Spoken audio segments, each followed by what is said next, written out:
வணக்கம், நான் பூபதி. இன்றைக்கி நம்மளுடைய ரேசி கேலிகிராஃபி சேனலில் சின்ன சின்ன டவுட்ஸ் ரொம்ப பேத்துக்கு இருக்குது. அதெல்லாம் எப்படி கரெக்டாக எழுதுறது அப்படின்றத இன்றைக்கி நம்ம பார்க்க போகிறோம்.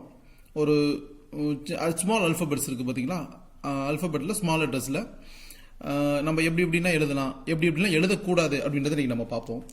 இப்போ இந்த முதல்ல ஏ போடுறதுல ஒன்றும் பிரச்சனை இல்லை, எல்லாத்துக்குமே ஓரளவு நல்லா போட்டுடுறாங்க. ஆனால் பி போடுறதுல கொஞ்சம் பேத்துக்கு தவறுதல் வருது.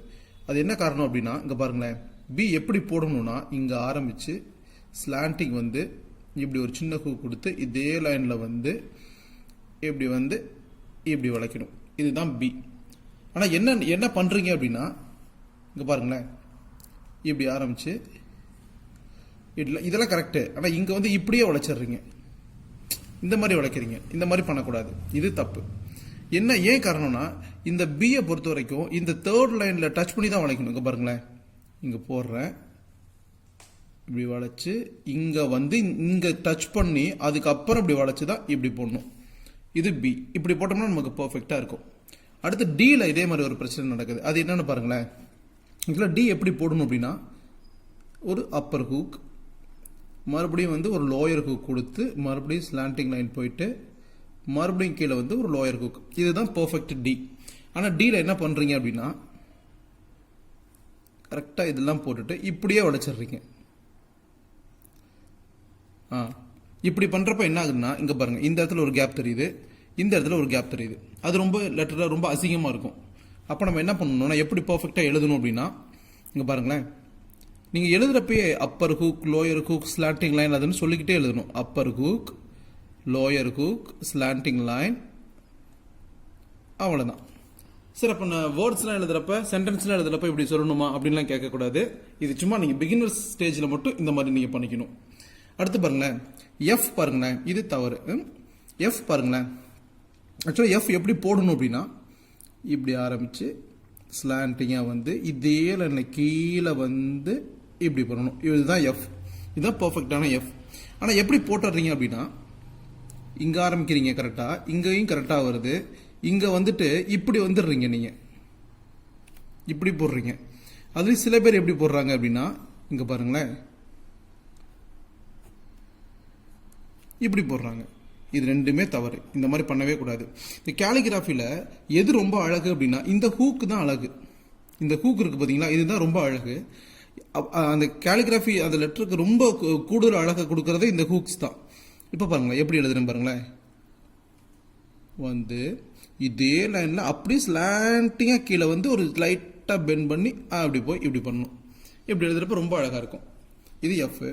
அடுத்து ஜியில் ஒரு தவறு பண்ணுறாங்க. அது எப்படின்றத பார்க்கலாம் பாருங்களேன். ஆக்சுவலாக ஜி எப்படி போடணும் அப்படின்னா, இங்கே ஆரம்பிக்கிறோம், செகண்ட் லைன் டச் பண்ணுறோம், ஏ எப்படி போட்டோம் அதே மாதிரி தான் இப்படி வந்து இப்படி போடணும். ஜி இதுதான் பர்ஃபெக்டாக போடணும். ஆனால் எப்படி போடுறீங்க அப்படின்னா,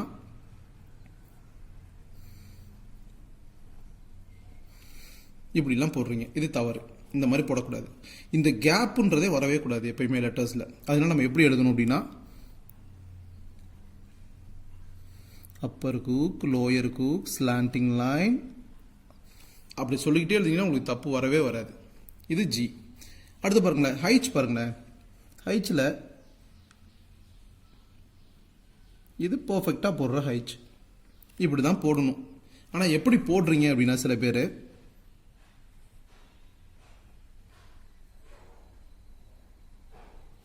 இந்த மாதிரி போடுறீங்க. இது தவறு. இங்கே வரப்போ இப்படி நேராக வரவே கூடாது. ரொம்ப பேர் ஹைச் வந்து தவறாக இந்த மாதிரி தான் போடுறீங்க. ஆனால் இப்படி போடுறதுக்கு எப்படி போடணும் அப்படின்னா, இப்படி வந்து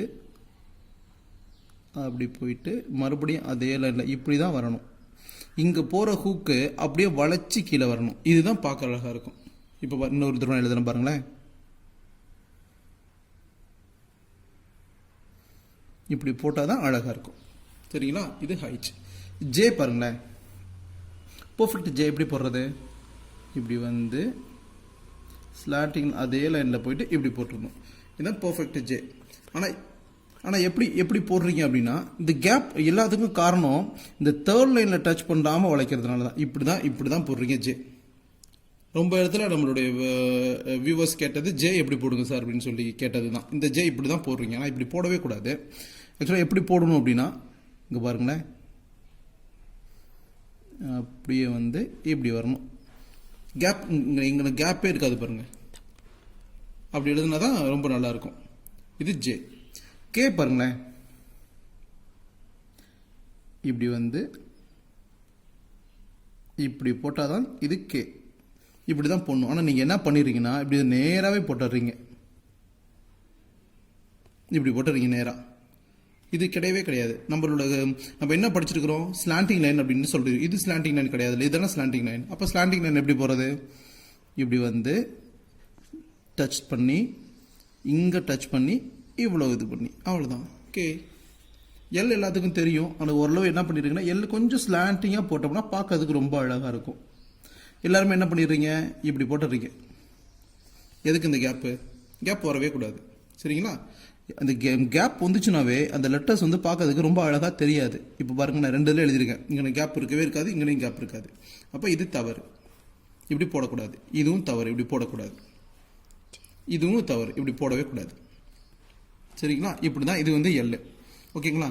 அடுத்து வந்து எம் ரொம்ப ஈஸியாக எழுதிடுவீங்க, ஒன்றும் பிரச்சனை இருக்காது. இங்கே பாருங்கள், எம்மில் நீங்கள் தப்பு பண்ணுறது என்ன அப்படின்னா, எம் இப்படி தான் வரணும். நீங்கள் இப்படி நேராகவே போட்டுடுறீங்க, இப்படி போட்டுறீங்க. அது இல்லாமல் கொஞ்சம் கொஞ்சம் அப்படி சாய்வாக போட்டோம்னா பார்க்கறதுக்கு நல்லாயிருக்கும்.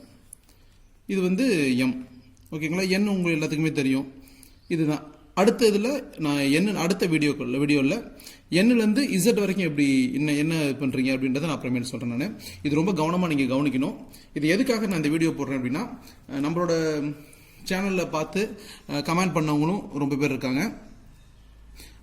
நம்ம சேனலில் பார்த்து கற்றுக்கிறவங்களும் ரொம்ப பேர் இந்த டவுட்டு கேட்டிருந்தாங்க. அவங்களுக்கு ரொம்ப அதிகமாக தவறு வந்தது எதுலன்னா, எஃப்ல தான் அதிகமாக வந்துச்சு. எஃப்ல, டியில், ஹைச்சில், ஜேல, இந்த 4 லெட்டர்ஸில் வந்து ரொம்ப தப்பு அதிகமாக வந்துச்சு. அதுக்காக ஒரு சின்ன ஒரு கிளாரிஃபிகேஷன் கொடுக்கலாமே அப்படின்றதுக்காக தான் நான் இந்த வீடியோ போடுறேன். நான் இந்த வீடியோவை அவசியம் இந்த தவறான லெட்டர் எழுதுறவங்க இந்த வீடியோவை 2-3 தடவை பாருங்கள். நான் எப்படி சொல்லியிருக்கணும் அதே மாதிரி நீங்கள் ப்ராக்டிஸ் பண்ணுங்கள். தேங்க்யூ.